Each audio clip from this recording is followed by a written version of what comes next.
Hi friends, it's me Priya Hariprasad once again. Welcome back. Welcome to the world of economics. Happy to see you again. ഇന്ന് ഞാൻ ഇവിടെ explain ചെയ്യാൻ പോകുന്നത് pricing policies and types of pricing policies. എന്താണ് pricing policy, അതിന്റെ types എന്തൊക്കെയാണ്. ഇതും ഒരു റിക്വസ്റ്റഡ് വീഡിയോ തന്നെയാണ്. അപ്പം കുറേ പേര് എനിക്ക് ഇങ്ങനെ ഓരോ വീഡിയോ ചെയ്യാവോ എന്ന് ചോദിച്ച റിക്വസ്റ്റ് തന്നിട്ടുണ്ട്. അപ്പം ഞാൻ എഗെയിൻ അത് പറയാണ്, റിപ്പീറ്റ് ചെയ്യാണ്. കുറച്ച് വെയിറ്റ് ചെയ്യണം എന്നുള്ള കാര്യം, കാരണം ഒരുപാട് വീഡിയോസ് ഉണ്ട്. അപ്പം ഞാൻ ഓർഡർ അനുസരിച്ച് അത് ചെയ്യുന്നുണ്ട്.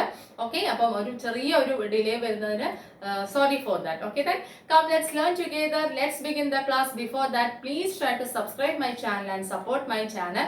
Maximum എൻ്റെ എല്ലാ വീഡിയോസും കാണാനും നിങ്ങളുടെ ഫ്രണ്ട്സുമായിട്ട് ഒന്ന് ഷെയർ ചെയ്യാനും ശ്രമിക്കുക. ഓക്കെ, നമുക്ക് ക്ലാസ്സിലേക്ക് കടക്കാം. അപ്പൊ ബിഫോർ ദാറ്റ് ഞാൻ പ്രൈസിംഗ് സ്ട്രാറ്റജീസ് എന്റെ വീഡിയോ ചെയ്തിട്ടുണ്ട്, അതൊന്ന് നിങ്ങൾ കാണണം. അപ്പോഴേ നിങ്ങൾക്ക് വ്യത്യാസം മനസ്സിലാവുള്ളൂ, എന്താണ് സ്ട്രാറ്റജി, എന്താണ് പോളിസി എന്ന്. ഓക്കെ, അപ്പൊ നമ്മൾ ഇന്ന് ഇവിടെ എടുക്കുന്നത് എന്താണ്, പ്രൈസിംഗ് പോളിസിയാണ്. പ്രൈസിംഗ് പോളിസി എന്ന് പറഞ്ഞാൽ റിലേറ്റഡ് ടു പ്രൈസ് ഫിക്സേഷൻ ആണ്. നമുക്കറിയാം, ഒരു പ്രോഡക്റ്റിന്റെ പ്രൈസ് ഫിക്സ് ചെയ്യുന്നതുമായി റിലേറ്റ് ചെയ്തിട്ടുള്ള പോളിസിയാണ് പ്രൈസിംഗ് പോളിസി. അപ്പം ആ പ്രൈസ് ഫിക്സ് ചെയ്യുന്ന സമയത്ത് in accordance with several factors, കുറച്ച് ഫാക്ടേഴ്സിനെ അനുസരിച്ചിട്ടാണ് പ്രൈസ് ഫിക്സ് ചെയ്യുക.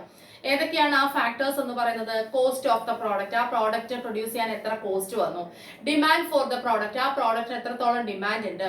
അതുപോലെ തന്നെ കോമ്പറ്റീറ്റേഴ്സ്, എത്ര റൈവൽസ് ഉണ്ട് അല്ലെ, കോമ്പറ്റീറ്റേഴ്സ് ഉണ്ട്, ആ പ്രോഡക്റ്റിന് എത്ര കോമ്പറ്റീഷൻ ഉണ്ട്. ഇതെല്ലാം ബേസ് ചെയ്തുകൊണ്ട് പ്രൈസ് ഫിക്സ് ചെയ്യുന്നു. അതുമായി റിലേറ്റ് ചെയ്ത പോളിസി, അതിനെയാണ് പ്രൈസിംഗ് പോളിസി എന്ന് പറയുക. മനസ്സിലായോ? അപ്പൊ നമ്മള് ഒരു ഇൻഡസ്ട്രി അല്ലെങ്കിൽ ഒരു ഫേം അല്ലെങ്കിൽ ഒരു പ്രൊഡ്യൂസർ പ്രൈസ് ഫിക്സ് ചെയ്യുന്നത് എന്തൊക്കെ കാര്യങ്ങൾ കണക്കിലെടുത്തുകൊണ്ടായിരിക്കും? കോസ്റ്റ്, ആ പ്രോഡക്റ്റ് പ്രൊഡ്യൂസ് ചെയ്യാൻ എത്ര കോസ്റ്റ് വന്നു, ആ പ്രോഡക്റ്റിന് എത്രത്തോളം ഡിമാൻഡ് ഉണ്ട്, എത്രത്തോളം കോമ്പറ്റീഷൻ ഉണ്ട് അല്ലെ, ഇതെല്ലാം നോക്കിയിട്ട് പ്രൈസ് ഫിക്സ് ചെയ്യും. അതുമായി റിലേറ്റ് ചെയ്തിട്ടുള്ള പോളിസിയാണ് എന്തെന്ന് പറയുന്നത്, പ്രൈസിംഗ് പോളിസി. മനസ്സിലായോ? അപ്പൊ ഇവിടെ നോക്കിക്കോളൂ ഡെഫിനിഷൻ. സിമ്പിൾ ആയിട്ടുള്ള ഒരു ഡെഫിനിഷൻ ഞാൻ ഇവിടെ എഴുതിയിട്ടുണ്ട്. Pricing policy refers to how a company sets the prices of its products and services based on cost, value of the product, demand and competition. എങ്ങനെയാണ് ഒരു ഫേം അല്ലെങ്കിൽ ഇൻഡസ്ട്രി പ്രൈസ് ഫിക്സ് ചെയ്യുന്നത്, അതുമായി റിലേറ്റ് ചെയ്തിട്ടുള്ള പോളിസിയാണ് പ്രൈസിംഗ് പോളിസി. എങ്ങനെയാണ് fix ചെയ്യുന്നത്, എന്തൊക്കെ ബേസ് ചെയ്തിട്ട്, ഏതൊക്കെയാണ് ഏതൊക്കെയാണ് cost, value of the product, demand and competition അല്ലെ. കോസ്റ്റും വാല്യൂ ഓഫ് ദ പ്രോഡക്റ്റിന്റെ value, demand for the product, ആ പ്രോഡക്റ്റിന് എത്ര ഡിമാൻഡ് ഉണ്ട്, കോമ്പറ്റീഷൻ അല്ലെങ്കിൽ കോമ്പറ്റീറ്റേഴ്സ് എത്രയുണ്ട് അല്ലെ, കോമ്പറ്റീഷൻ ഉണ്ടോ ആ പ്രോഡക്റ്റിന്, അതെല്ലാം നോക്കിയിട്ടാണ് പ്രൈസ് ഫിക്സ് ചെയ്യുന്നത്. അത് എങ്ങനെ ഫിക്സ് ചെയ്യുന്നു, അതുമായി റിലേറ്റ് ചെയ്ത പോളിസിയാണ് പ്രൈസിംഗ് പോളിസി അല്ലെ. It refers to how a company sets the prices of its products and services based on cost, value of the product, demand and competition. മനസ്സിലായല്ലോ? അതാണ് പ്രൈസിംഗ് പോളിസി അല്ലെ. നമുക്കറിയാം, നമുക്ക് വേണമെങ്കിൽ അഡീഷണൽ ആയിട്ട് നമുക്ക് കാര്യങ്ങൾ എഴുതാം, വളരെ ഇമ്പോർട്ടന്റ് ആണ്. കാരണം ഒരു പ്രോഡക്റ്റിന്റെ പ്രൈസ് ഫിക്സ് ചെയ്യുന്നതിലൂടെയാണ് ആ സ്ഥാപനത്തിന്റെ നിലനിൽപ്പ് എന്ന് പറയാം. കാരണം സ്ഥാപനം നിലനിൽക്കുന്നത് എന്തിലൂടെയാണ്? Profit maximisation. പ്രോഫിറ്റിലൂടെ ഒരു സ്ഥാപനം നിലനിൽക്കുള്ളൂ അല്ലെ. പ്രോഫിറ്റ് അറ്റൈൻ ചെയ്തില്ലെങ്കിൽ അത് ആ സ്ഥാപനം പോവില്ലേ. അപ്പം ആ പ്രോഫിറ്റ് മേക്കിംഗ് എന്ന് പറയുന്ന മെയിൻ എയിം, ബിസിനസ്സിലെ മെയിൻ എയിം അതാണല്ലോ. അപ്പം അതിലേക്ക് വഴിതെളിക്കുന്ന, അപ്പോൾ അതിലേക്ക് ഇന്നവിറ്റബിൾ ആയിട്ടുള്ള ഒരു കാര്യം തന്നെയാണ് പ്രൈസിംഗ് പോളിസി അല്ലെങ്കിൽ പ്രൈസ് ഫിക്സ് ചെയ്യുന്നതുമായിട്ടുള്ള ഈ കാര്യം എന്ന് പറയുന്നത് അല്ലെ. അപ്പം വളരെ ഇമ്പോർട്ടന്റ് ആയിട്ടുള്ള ഒരു കൺസെപ്റ്റ് ആണ് ഈ പ്രൈസിംഗ് പോളിസി എന്ന് പറയുന്നത് ബിസിനസ്സുകാരെ സംബന്ധിച്ച്. കാരണം പ്രോഫിറ്റ് മേക്കിംഗ് അല്ലെങ്കിൽ പ്രോഫിറ്റ് മാക്സിമൈസേഷൻ എന്ന് പറയുന്ന അവരുടെ മെയിൻ എയിം, അതിലേക്ക് നല്ല ഒരു വഴിത്തിരിവ് ആണ് ഏതെന്ന് പറയുന്നത് പ്രൈസിംഗ് പോളിസി എന്ന് പറയുന്നത്. ശരിയാണല്ലോ? ഓക്കെ, അപ്പൊ ഇമ്പോർട്ടന്റ് ആയിട്ടുള്ള ഒരു കൺസെപ്റ്റ് തന്നെയാണല്ലോ എക്കണോമിക്സിൽ അല്ലെങ്കിൽ ബിസിനസ്സിലെ പ്രൈസിംഗ് പോളിസി എന്ന് പറയുന്നത്. അത് നമ്മൾ ഒന്ന് ജസ്റ്റ് നമ്മുടെ ഓൺ വേർഡ്സിൽ എഴുതാൻ ശ്രമിക്കാം കേട്ടോ. ഇനി നോക്കിക്കോളൂ, ടൈപ്സ് എന്തൊക്കെയാണെന്ന് നോക്കാം. അപ്പൊ നമ്മൾ ഓൾറെഡി പറഞ്ഞു എന്തൊക്കെ ബേസ് ചെയ്തിട്ടാണ്, കോസ്റ്റ് ബേസ് ചെയ്തിട്ടാണ്, വാല്യൂ, ഡിമാൻഡ്, കോമ്പറ്റീഷൻ, ഇങ്ങനെ പ്രൈസിംഗ് പോളിസീസ് ഉണ്ട്. അത് ഞാൻ എക്സ്പ്ലെയിൻ ചെയ്യുന്നുണ്ട്, അത് ഞാൻ ലാസ്റ്റ് ആണ് എഴുതിയിരിക്കുന്നത്. ബിഫോർ ദാറ്റ് ഒരു ഇമ്പോർട്ടന്റ് ആയിട്ടുള്ള 3 പ്രൈസിംഗ് പോളിസീസ് നമുക്ക് എഴുതണം. കാരണം സ്റ്റുഡൻസ് എല്ലാം അത് സ്കിപ്പ് ചെയ്യും. ഇത് കോസ്റ്റ് ബേസ് ചെയ്തിട്ട് ഫിക്സ് ചെയ്യുന്നു, അല്ലെങ്കിൽ പ്രൈസ് ഫിക്സ് ചെയ്യുന്നു, അല്ലെങ്കിൽ വാല്യൂ ബേസ് ചെയ്തിട്ട്, ഡിമാൻഡ്, കോമ്പറ്റീഷൻ, ഇതൊക്കെ ബേസ് ചെയ്തിട്ട് എന്നുള്ളത് മാത്രം എക്സ്പ്ലെയിൻ ചെയ്തിട്ട് അത് സ്കിപ്പ് ചെയ്യും. അപ്പൊ അതുകൊണ്ട് ഞാൻ ആദ്യം മെയിൻ ആയിട്ടുള്ള 3 പറയുന്നുണ്ട്. അത് കഴിഞ്ഞിട്ട് നമുക്ക് ഇതെല്ലാം എക്സ്പ്ലെയിൻ ചെയ്യാം. മനസ്സിലായല്ലോ? അത് സ്കിപ്പ് ചെയ്ത് അതും കൂടെ എഴുതണം. അപ്പൊ ഒരു ഷോർട്ട് എസ്സേ ഒക്കെ ആയിട്ട് ചോദിക്കുമ്പോൾ ഇതെല്ലാം ഉൾപ്പെടുത്തുകയാണെങ്കിൽ നിങ്ങൾക്ക് നന്നായിട്ട് സ്കോർ ചെയ്യാൻ പറ്റും. ഓക്കെ, അപ്പൊ എന്താണ് നോക്കിക്കോളൂ, ടൈപ്സ് ഓഫ് പ്രൈസിംഗ് പോളിസിയിൽ ഞാൻ ഫസ്റ്റ് വൺ പറയുന്നത് ജോഗ്രഫിക്കൽ പ്രൈസിംഗ് അല്ലെ.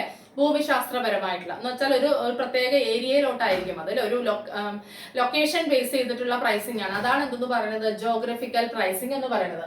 പ്രൈസിംഗ് പോളിസിയിൽ ഫസ്റ്റ് ടൈപ്പ് ആയിട്ട് ഞാൻ പറയുന്നത് ഏതാണ്, geographical pricing. This involves the industrial unit in deciding how to price its products to different customers in different locations and countries. ഒരു പ്രോഡക്റ്റിന് എങ്ങനെ price fix ചെയ്യണം, എവിടെയൊക്കെ ടു ഡിഫറെന്റ് കസ്റ്റമേഴ്സ്, എവിടെയുള്ള ഇൻ ഡിഫറെന്റ് കൺട്രീസ് അല്ലെങ്കിൽ ഡിഫറെന്റ് ലൊക്കാലിറ്റീസിലുള്ള കസ്റ്റമേഴ്സിന് ആ product കൊടുക്കുമ്പോൾ എങ്ങനെ പ്രൈസ് ഫിക്സ് ചെയ്യണം, അതുമായി റിലേറ്റ് ചെയ്തിട്ടുള്ള ഒരു പോളിസിയാണ് ജോഗ്രഫിക്കൽ പ്രൈസിംഗ് എന്ന് പറയുന്നത് അല്ലെ. എന്താണ്? This involves the industrial unit in deciding how to price its products to the different customers in different places in different countries. പല സ്ഥലങ്ങളിൽ അല്ലെങ്കിൽ പല രാജ്യങ്ങളിൽ എവിടേക്കൊക്കെ ഈ പ്രോഡക്റ്റ് പോകുന്നു, അപ്പൊ ഓരോ അത് ബേസ് ചെയ്തിട്ട്, അപ്പം ഓരോ ലൊക്കാലിറ്റി ബേസ് ചെയ്തിട്ട് നമുക്ക് ലൊക്കേഷൻ ബേസ് ചെയ്ത് പ്രൈസ് ഫിക്സ് ചെയ്യുകയാണെങ്കിൽ നല്ലതായിരിക്കും. നമുക്കറിയാം ചില ലൊക്കേഷനിൽ എങ്ങനെയായിരിക്കും, എന്ത് പ്രൈസ് ഫിക്സ് ചെയ്താലും അത് വാങ്ങിക്കും, ചില ലൊക്കേഷനിൽ അങ്ങനെയല്ല അല്ലെ, പ്രൈസ് കുറച്ച് ലോ ആക്കിയാലേ വാങ്ങിക്കുന്ന ആൾക്കാരുണ്ടാവുള്ളൂ. അപ്പൊ ആ ലൊക്കേഷൻ, ആ ജോഗ്രഫിക്കൽ ഏരിയ ബേസ് ചെയ്തിട്ട് പ്രൈസ് ഫിക്സ് ചെയ്യുന്ന ഒരു രീതിയാണ് ജോഗ്രഫിക്കൽ പ്രൈസിംഗ് എന്ന് പറയുന്നത്. അത് ഇപ്പം ഇനി അതേപോലെ തന്നെ ഇപ്പൊ ലോക്കൽ മാർക്കറ്റിലാണ് കൊടുക്കുന്നതെങ്കിൽ ട്രാൻസ്പോർട്ടേഷൻ കോസ്റ്റ് വളരെ കുറവായിരിക്കും. അപ്പൊ അവിടെ നമുക്ക് എന്ത് ചെയ്യാം, പ്രൈസ് കുറഞ്ഞ രീതിയിൽ കൊടുക്കാം അല്ലെ. ലോക്കൽ മാർക്കറ്റിലാവുമ്പോൾ എന്ത് കാണില്ല, ട്രാൻസ്പോർട്ടേഷൻ കോസ്റ്റ് കാണില്ല. അടുത്തുള്ള നിയർ ബൈ മാർക്കറ്റ്സിൽ കൊണ്ടുപോയി കൊടുക്കുകയാണെങ്കിൽ എങ്ങനെയായിരിക്കും, അധികം ട്രാൻസ്പോർട്ടേഷൻ കോസ്റ്റ് വരില്ല, അപ്പൊ പ്രൈസ് കുറയ്ക്കാം. ഇനി അതല്ല ദൂരെയാണെങ്കിൽ ആ ട്രാൻസ്പോർട്ടേഷൻ കോസ്റ്റ് വരും, അപ്പൊ അത് അതിനകത്ത് ആഡ് ചെയ്യണം. അത് കൂടാതെ ഓരോ ലൊക്കാലിറ്റി ബേസ് ചെയ്തിട്ട് ഏത് പ്ലേസിലായിരിക്കും, ഏത് ഏരിയയിലായിരിക്കും പ്രൈസ് കൂടുതൽ കൂട്ടി വിറ്റാൽ വാങ്ങിക്കുക, അവിടെ കൂടുതൽ വിൽക്കുക, മറ്റുള്ള ഏരിയസിൽ കുറച്ച് വിൽക്കുക, അങ്ങനെ കമ്പാരിസൺ നടത്താം. മനസ്സിലായോ? അപ്പൊ അത് വളരെ ഹെൽപ്ഫുൾ ആയിരിക്കും, ബിസിനസിന് നല്ലതായിട്ട് എന്ത് ചെയ്യാൻ, സപ്പോർട്ട് ചെയ്യാൻ പറ്റും. ശരിയാണല്ലോ? ആ പ്രൈസിംഗ് ആണ് എന്തെന്ന് പറയുന്നത്, ജോഗ്രഫിക്കൽ പ്രൈസിംഗ് എന്ന് പറയുന്നത് അല്ലെ. ഏരിയ, ലൊക്കാലിറ്റി ബേസ് ചെയ്തിട്ട് പല കൺസ്യൂമേഴ്സിനും പല വിലയ്ക്ക് കൊടുക്കുന്ന ഒരു രീതി. അപ്പം ലോക്കൽ ഏരിയയിലാവുമ്പോൾ എന്തുണ്ടാവില്ല, ട്രാൻസ്പോർട്ടേഷൻ കോസ്റ്റ് ഉണ്ടാവില്ല. കുറച്ച് ദൂരെ ആവുമ്പോൾ ഡിസ്റ്റൻസ് ഉണ്ടെങ്കിൽ അതിന് ട്രാൻസ്പോർട്ടേഷൻ കോസ്റ്റ് ഉണ്ടാവും, അപ്പൊ അതും അതിനകത്തോട്ട്, ആ പ്രൈസിനകത്തോട്ട് ചേർക്കും. മനസ്സിലായല്ലോ? ഓക്കെ. ഇനി നെക്സ്റ്റ് വൺ നോക്കിക്കോളൂ, പ്രൈസ് ഡിസ്കൗണ്ടിങ് ആൻഡ് അലവൻസസ്. ഈ പ്രൈസിംഗ് പോളിസിയിൽ വരുന്ന കാര്യമാണ് പ്രൈസ് ഡിസ്കൗണ്ടിങ് ആൻഡ് അലവൻസസ് എന്ന് പറയുന്നത്. അതിനകത്ത് 3 കാര്യങ്ങളുണ്ട് കേട്ടോ, ABC.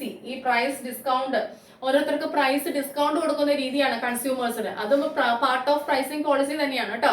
നമ്മൾ എന്താ ഇവിടെ ഡിസ്കൗണ്ട് വന്നതെന്ന് ചിലർ ആലോചിക്കും, പക്ഷേ പ്രൈസ് ഡിസ്കൗണ്ടിങ് ആൻഡ് അലവൻസസ് എന്ന് പറയുന്നത് അത് പാർട്ട് ഓഫ് പ്രൈസിംഗ് പോളിസി തന്നെയാണ്.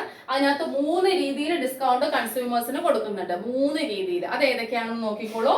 അല്ലെ, first one cash discounts. Cash discount അല്ലെ, ഇപ്പൊ ബൾക്ക് ആയിട്ട് ഒരു പ്രോഡക്റ്റ് ഒരു കമ്പനിയിൽ നിന്ന് എടുക്കുകയാണെന്ന് വിചാരിക്കുക. അപ്പൊ ക്രെഡിറ്റിന് ടൈം പീരീഡ് കൊടുക്കും, ഒരു 15 ഡേയ്സ് അല്ലെങ്കിൽ 30 ഡേയ്സ് അല്ലെങ്കിൽ 45 ഡേയ്സ് അല്ലെങ്കിൽ 60 ഡേയ്സ്, അങ്ങനെ ഒരു ടൈം പീരീഡ് കൊടുക്കും. ആ സമയത്തിനകത്ത് പേ ചെയ്യുകയാണെങ്കിൽ, അപ്പം 15 ഡേയ്സിൽ പേ ചെയ്യുകയാണെങ്കിൽ ഇത്ര ഡിസ്കൗണ്ട്, 40 ഡേയ്സിൽ പേ ചെയ്യുകയാണെങ്കിൽ ഇത്ര ഡിസ്കൗണ്ട്, 60, അങ്ങനെ എന്ത് ചെയ്യും, ടൈം പീരീഡ് അനുസരിച്ചിട്ട് ഡിസ്കൗണ്ട് പ്രൊവൈഡ് ചെയ്യും. അപ്പോൾ നമുക്ക് കൺസ്യൂമേഴ്സിനെ ആകർഷിക്കാനും പറ്റും, ഡിസ്കൗണ്ട് ഉണ്ടെന്നും പറഞ്ഞ് ആകർഷിക്കാനും പറ്റും. അപ്പൊ നമ്മൾ ഇങ്ങനെ ടൈം പീരീഡ് വെച്ച് ഡിസ്കൗണ്ട് ചെയ്യുന്ന സമയത്ത് വേഗത്തിൽ എന്ത് ചെയ്യാം, വേഗത്തിൽ കുറച്ചും കൂടെ ഡിസ്കൗണ്ട് കിട്ടാൻ വേണ്ടി ഒരു 15 ഡേയ്സിനകത്ത് പേ ചെയ്യും. മനസ്സിലായോ? ബില്ല് പേ ചെയ്യും. അപ്പൊ അതാണ് എന്തെന്ന് പറയുന്നത്, അതൊരു പ്രൈസിംഗ് പോളിസിയാണ്. മനസ്സിലായോ? എന്താണ് നോക്കിക്കോളൂ, ഒന്നുകൂടെ പറയാം. It is price reaction to buyers who promptly pay their bills. ബില്ല് പേ ചെയ്യുന്നതുമായി റിലേറ്റ് ചെയ്തിട്ടുള്ള ഒരു ഡിസ്കൗണ്ട് ആണ്. എന്ന് വെച്ചാൽ ബില്ല് എന്ന് പറഞ്ഞാൽ എന്താണ്, ഞാൻ പറഞ്ഞല്ലോ, പ്രോഡക്റ്റ് നമ്മൾ ബൾക്കായിട്ടോ അല്ലെങ്കിൽ കുറച്ചൊരു നല്ലൊരു എമൗണ്ട് പ്രോഡക്റ്റ് എടുക്കുകയാണെങ്കിൽ, അപ്പൊ നമ്മളിങ്ങനെ ടൈം പീരീഡ് കൊടുക്കും പേ ചെയ്യുന്നത്. ചിലപ്പോൾ അറ്റ് എ ടൈം പേ ചെയ്യില്ല അല്ലെ, ദ ടൈം ഓഫ് ബൈയിങ് പേ ചെയ്യില്ല. അപ്പൊ കുറച്ച് കഴിയുമ്പോഴാകുമ്പോൾ നമ്മളിങ്ങനെ 3 ടൈം പീരീഡ് വെക്കാം, 15, 30, 45 അല്ലെങ്കിൽ ഏതെങ്കിലും ഒരു പീരീഡ് വെക്കാം. അപ്പൊ നമുക്ക് ഇങ്ങനെ പറയാം, എങ്ങനെ പറയാം, 15 ഡേയ്സിനകത്താണെങ്കിൽ ഇത്ര ഡിസ്കൗണ്ട്, 30 ഡേയ്സ് ആകുമ്പോൾ ഇത്ര ഡിസ്കൗണ്ട്, അങ്ങനെ കൊടുക്കാം. അപ്പൊ അവരെ ആകർഷിക്കാൻ പറ്റും. അപ്പൊ നേരത്തെ പേ ചെയ്താൽ കമ്പനിക്കും ലാഭം, അവർക്കും ലാഭം, അങ്ങനെ. മനസ്സിലായോ? അപ്പൊ ബില്ല് പേ ചെയ്യുന്ന ആ പീരീഡ് ഓഫ് ടൈം അനുസരിച്ച് ഡിസ്കൗണ്ട് കൊടുക്കും. ഇതും പാർട്ട് ഓഫ് പ്രൈസിംഗ് പോളിസിയാണ്, നിങ്ങൾ ഒഴിവാക്കരുത് കേട്ടോ. അപ്പം ഒരു ക്രെഡിറ്റ് പീരീഡ് കൊടുക്കും. അപ്പൊ വിത്തിൻ ദ ക്രെഡിറ്റ് പീരീഡ് കൊടുക്കുകയാണെങ്കിൽ ഡിസ്കൗണ്ട്, അങ്ങനെ. ഓക്കെ, അപ്പൊ അവരെ അട്രാക്ട് ചെയ്യാൻ പറ്റും, ഇവർ കമ്പനിക്കും അത് ലാഭമാണ്. ഓക്കെ.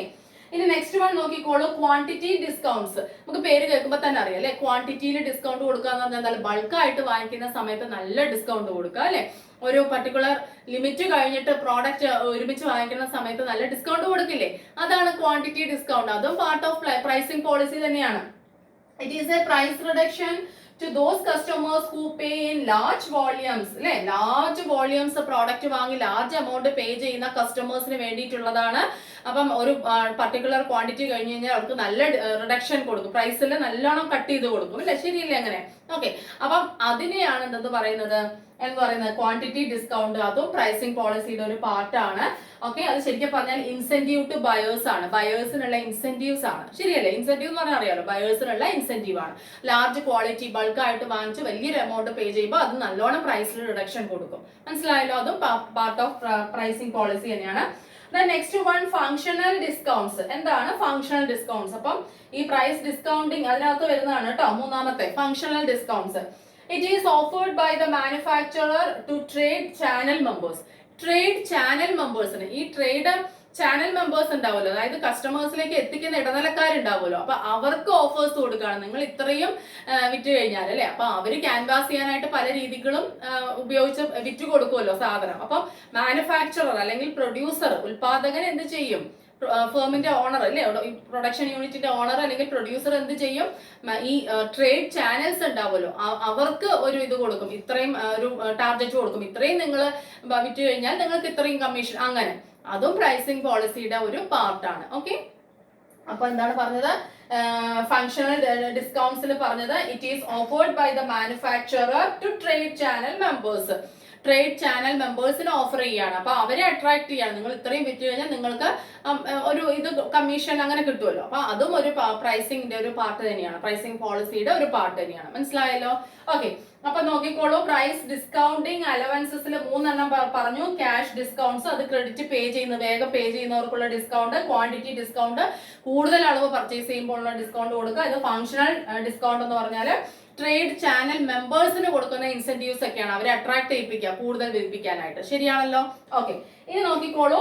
അപ്പൊ ഇനി നമ്മള് 2 കംപ്ലീറ്റ് ചെയ്തത് അല്ലെ, ജോഗ്രഫിക്കൽ പ്രൈസിംഗും പ്രൈസ് ഡിസ്കൗണ്ടിങ് ആൻഡ് അലവൻസസുമാണ്.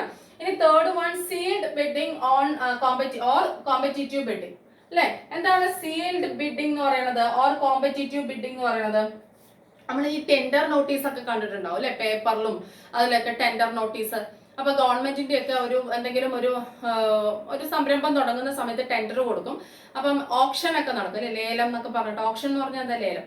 അപ്പം ഈ ഗവൺമെന്റ് ഒരു സീൽ ചെയ്തിട്ടുള്ള ഒരു കവറിനകത്ത് ഗവൺമെന്റ് ഒരു എമൗണ്ട് ഇട്ടിട്ടുണ്ടാവും, ഈ പണി പൂർത്തിയാക്കുന്ന ഇത്ര രൂപയ്ക്കാണ് പൂർത്തിയാക്കേണ്ടതെന്നുള്ളത്.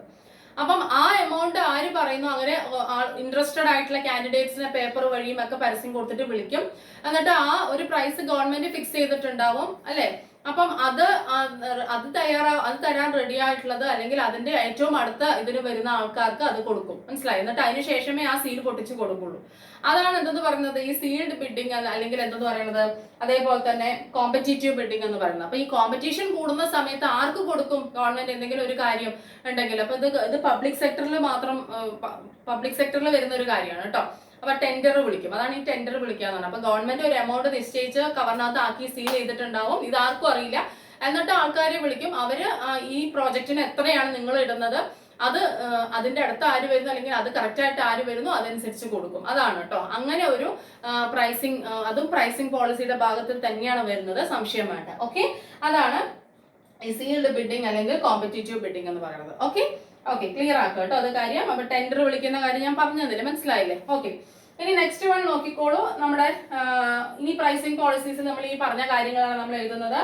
Cost oriented pricing policy, cost oriented pricing policy. അപ്പൊ അതെങ്ങനെയായിരിക്കും?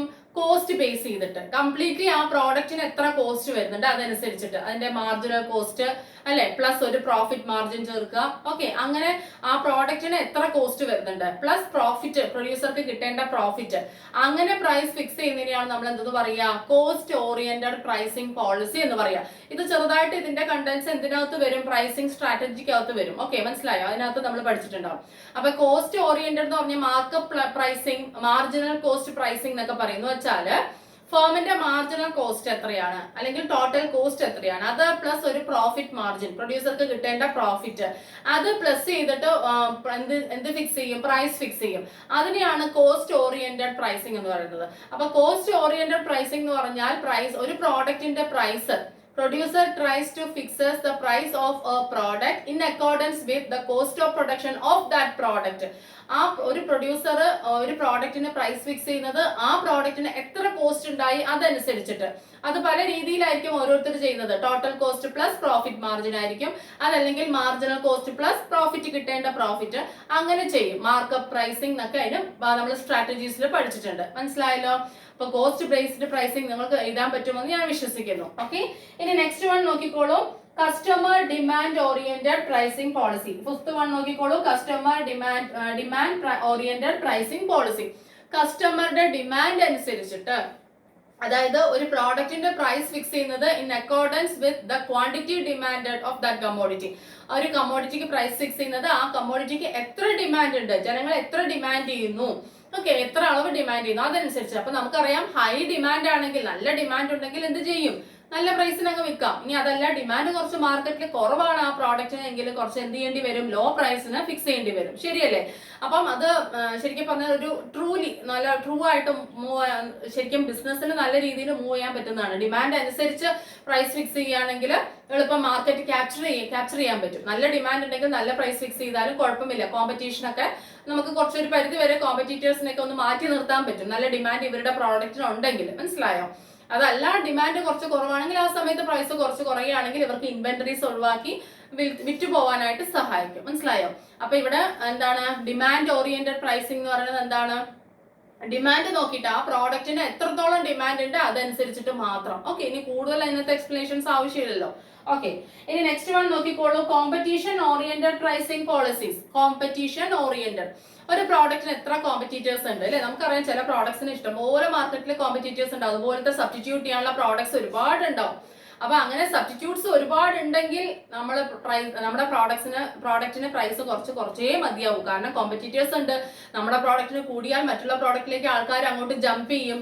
അതുകൊണ്ട് നമ്മൾ എന്ത് ചെയ്യേണ്ടി വരും, കുറച്ചൊന്ന് പ്രൈസ് എന്ത് ചെയ്യേണ്ടി വരും, കുറയ്ക്കേണ്ടി വരും. ഓക്കെ, അപ്പം അത് എന്തിനെ ബേസ് ചെയ്തുകൊണ്ടാണ് നമ്മൾ ഇവിടെ പ്രൈസ് ഫിക്സ് ചെയ്യാൻ ശ്രമിക്കുന്നത്? കോമ്പറ്റീഷൻ ബേസ് ചെയ്തോണ്ട്. എന്തിനെ ബേസ് ചെയ്തോണ്ട്? കോമ്പറ്റീഷൻ. അപ്പൊ ഒരു പ്രോഡക്റ്റിന് എത്ര കോമ്പറ്റീറ്റേഴ്സ് ഉണ്ട്, അല്ലെങ്കിൽ ആ പ്രോഡക്റ്റിന് സബ്സ്റ്റിറ്റ്യൂട്ട്സ് അവൈലബിൾ ആണോ, അതിന് നമ്മുടെ പ്രോഡക്റ്റ് അല്ലെങ്കിൽ വേറെ അവർക്ക് പകരം വെക്കാൻ പറ്റുമോ എന്ന് നോക്കണം. അങ്ങനെ ഉണ്ടെങ്കിൽ, അങ്ങനെ കോമ്പറ്റീഷൻ ഉണ്ട് അല്ലെങ്കിൽ സബ്സ്റ്റിറ്റ്യൂഷൻ ഉണ്ട്, ഒരുപാട് പ്രോഡക്ട്സ് മാർക്കറ്റിൽ അവൈലബിൾ ആണ്, നമ്മളുടെ സിമിലർ ആയിട്ടുള്ളത് പകരം വെക്കാൻ പറ്റുന്നത് അവൈലബിൾ ആണ് എങ്കിൽ പ്രൈസ് കുറയ്ക്കുകയും, ഇനി അതല്ല കോമ്പറ്റീറ്റേഴ്സ് ഇല്ല, കോമ്പറ്റീഷൻ ഇല്ല, സബ്സ്റ്റിറ്റ്യൂട്ട്സ് കുറവാണെന്നുണ്ടെങ്കിൽ പ്രൈസ് കൂടുതൽ ഫിക്സ് ചെയ്യാനും കഴിയും. അപ്പൊ ഇവിടെ എന്ത് ബേസ് ചെയ്തുകൊണ്ട് പ്രൈസ് ഫിക്സ് ചെയ്യുന്നു? കോമ്പറ്റീഷൻ ബേസ് ചെയ്തുകൊണ്ട്, അല്ലെങ്കിൽ കോമ്പറ്റീറ്റേഴ്സിനെ നമ്പർ ഓഫ് കോമ്പറ്റീറ്റേഴ്സിന്റെ അടിസ്ഥാനത്തിൽ പ്രൈസ് ഫിക്സ് ചെയ്യുന്നു. അതാണ് കോമ്പറ്റീഷൻ ഓറിയന്റഡ് പ്രൈസിംഗ് പോളിസി എന്ന് പറയുന്നത്. മനസ്സിലായല്ലോ? ഓക്കെ, ഇനി next one other pricing policies. കുറച്ച് അതേഴ്സ് എന്ന് പറഞ്ഞിട്ട് വരും. അതിനകത്ത് പറയുന്നത് എന്താ പറയുക, വാല്യൂ ബേസ്ഡ് ആണ്. നമ്മൾ പറഞ്ഞിട്ടുണ്ട് മുകളിൽ അല്ലെ, എന്താണ് വാല്യൂ ബേസ്ഡ് എന്ന് പറഞ്ഞാൽ പ്രോഡക്റ്റിന്റെ വാല്യൂ അനുസരിച്ചിട്ട്, in accordance with the value of the product producer can fix the price. പ്രൊഡ്യൂസർക്ക് പ്രൈസ് ഫിക്സ് ചെയ്യാൻ പറ്റും ഓരോ പ്രോഡക്റ്റിന്റെ വാല്യൂ അനുസരിച്ചിട്ട്. ശരിക്കും അതിന്റെ ശരിക്കുള്ള വാല്യൂ എന്താണ് അതനുസരിച്ചിട്ട്. മനസ്സിലായോ? അപ്പം അതിന്റെ യൂസേജ് എന്താണ്, അതിന്റെ വാല്യൂ എന്താണ്, അതിന്റെ ഇമ്പോർട്ടൻസ് എന്താണ്, അതനുസരിച്ചിട്ട് പ്രൈസ് ഫിക്സ് ചെയ്യും. അതിനെയാണ് വാല്യൂ ബേസ്ഡ് പ്രൈസിംഗ് പോളിസി എന്ന് പറയുന്നത്. അതുപോലെ അതിനകത്ത് ഒരെണ്ണം കൂടി ഞാൻ പറയുന്നുണ്ട്, പ്രസ്റ്റീജ് പ്രൈസിംഗ്. പ്രസ്റ്റീജ് അല്ലെ, ചില സാധനങ്ങൾ പ്രസ്റ്റീജിന് വേണ്ടി വാങ്ങി, കുറച്ച് ലക്ഷറിയസ് ആയിട്ടുള്ള സാധനങ്ങൾ പ്രസ്റ്റീജ് ഇഷ്യൂവിന് വേണ്ടി ആൾക്കാർ വാങ്ങിക്കോ, ഞാനിത് വാങ്ങിക്കുന്നത് ഇതാണ് ഉപയോഗിക്കുന്നതെന്ന് മറ്റുള്ളവരെ ധരിപ്പിക്കാൻ വേണ്ടി വാങ്ങിക്കുന്നവരുണ്ട് അല്ലെ, കുറച്ച് അപ്പർ സെക്ഷനിലുള്ള സമൂഹത്തിൽ അങ്ങനെയുള്ള ആൾക്കാർ. അപ്പം അങ്ങനെയുള്ള പ്രോഡക്ട്സിന് നല്ല പ്രൈസ് ഫിക്സ് ചെയ്യാനായിട്ട് പ്രൊഡ്യൂസർക്ക് കഴിയും. കാരണം എന്തായാലും പ്രസ്റ്റീജ് ഇഷ്യൂ ആണ്, അവരത് വാങ്ങിക്കും എന്ത് പ്രൈസ് ആണെങ്കിലും അല്ലെ. അപ്പം അങ്ങനെ പ്രോഡക്ട്സിന് പ്രസ്റ്റീജിന്റെ ഇതനുസരിച്ചിട്ട് പ്രൈസ് ഫിക്സ് ചെയ്യും. അതാണ് എന്ത് പറയുന്നത്, പ്രസ്റ്റീജ് പ്രൈസിംഗ് പോളിസി എന്ന് പറയുന്നത്. അപ്പൊ അതർ പ്രൈസിംഗ് പോളിസിയിൽ നമ്മൾ എന്താ പറഞ്ഞത്, വാല്യൂ ബേസ്ഡും പ്രസ്റ്റീജ് പ്രൈസിംഗും. ശരിയാണല്ലോ? ഓക്കെ, അപ്പൊ ഞാൻ ജോഗ്രഫിക്കൽ പ്രൈസിംഗ് പറഞ്ഞു, ലൊക്കാലിറ്റി ഏരിയ അനുസരിച്ച് പ്രൈസ് ഡിസ്കൗണ്ടിങ് പറഞ്ഞു, അതിനകത്ത് cash discount, quantity discount, functional discounts പറഞ്ഞു, പിന്നെ സീൽഡ് ബിഡിംഗ് ടെൻഡർ വിളിക്കുന്ന കാര്യം പറഞ്ഞു, അതേപോലെ തന്നെ കോസ്റ്റ് ഓറിയന്റഡ് പ്രൈസിംഗ്. ഇതൊക്കെ നിങ്ങൾക്ക് തന്നെ എഴുതാൻ പറ്റുന്ന കാര്യങ്ങളാണ്. Customer demand oriented pricing, competition oriented pricing policy, other pricing policies എന്ന് പറഞ്ഞിട്ട് വാല്യൂ ബേസ്ഡും പ്രസ്റ്റീജ് പ്രൈസിംഗ് എന്ന് പറഞ്ഞു അല്ലെ. അപ്പം ഇത്രയുമാണ് ഒരു പ്രൈസിംഗ് പോളിസീസിനെ കുറിച്ച് നമ്മൾ അറിഞ്ഞിരിക്കേണ്ടത്. അപ്പൊ ഇത്രയും നിങ്ങളൊന്ന് പതുക്കെ നിങ്ങളൊന്ന് എക്സ്പ്ലെയിൻ ചെയ്ത് എഴുതുവാണെങ്കിൽ ഒരു കംപ്ലീറ്റ് ടോപ്പിക് ആവും. അപ്പോൾ ഞാൻ വളരെ സിമ്പിൾ ആയിട്ടാണ് പറഞ്ഞിരിക്കുന്നത്, കാരണം ഒരുപാട് ഇങ്ങനെ എടുത്തിട്ട് ഒരുപാട് എക്സ്പ്ലനേഷൻസിലൂടെ പറയുമ്പോൾ ബോർ അടിക്കുന്ന ഒരു ടോപ്പിക് ആയിട്ട് മാറും ഇത്. അതുകൊണ്ടാണ്. അപ്പോൾ 1-2 പ്രാവശ്യം ഒന്ന് കേട്ട് നോക്കുക. എന്തെങ്കിലും സജഷൻസ് ഉണ്ടെങ്കിൽ അറിയിക്കാം.